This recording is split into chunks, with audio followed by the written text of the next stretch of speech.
Okay, so the entire Avatar movie leaked. I did watch all of it, and I'm gonna give y'all my honest thoughts on this movie. Now, as someone who's a huge Avatar fan, I've watched this series so many times as a kid. The regular series, and then the series, like when they would rerun it when we were a bit older, and they would put like the extra cool facts in the little bubbles. I watched that.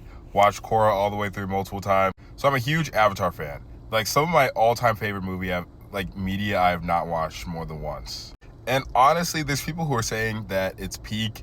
Every comment talking about this, they're like, it's peak, it's peak, it's peak. I thought it was okay.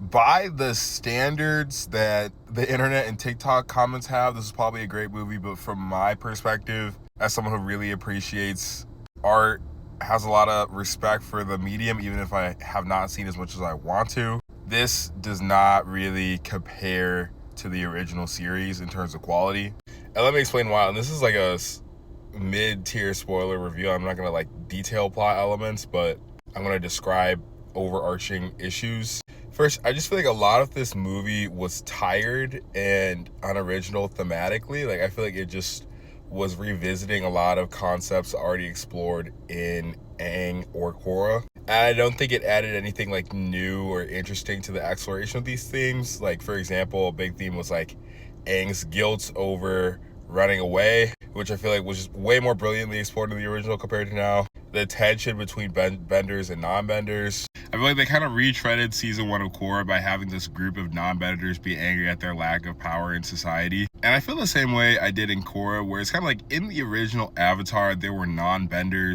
And there were non-benders who felt a type of way about not being able to bend, but it wasn't the type of sense of discrimination that was like, let's all get together and attack the benders. Like that vibe wasn't there in the original. Or even to like hate the Avatar for being exploited at the hands of benders. Like that's not really how non-benders saw the conflict in the original at all. And that's how people like the non-benders talk. One of them talks about it in this movie, and it's like, why would you blame the Avatar for the Fire Nation just because they can both, the fire soldiers and the Avatar can both bend? And there were non-bending fire soldiers too.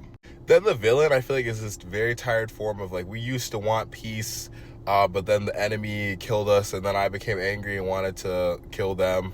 Like, we've just seen it over and over and over again. I'm tired of this whole, we were hurt, and now the only way is to dominate everybody.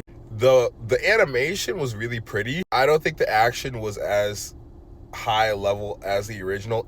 Like, visually, it's very gorgeous. I miss the original art style over this more anime-esque art style. But the actual choreography in this is good, but it doesn't have that same heavy martial arts feeling that the original had watching it. I also feel like Aang was generally too weak. And a lot of the side cast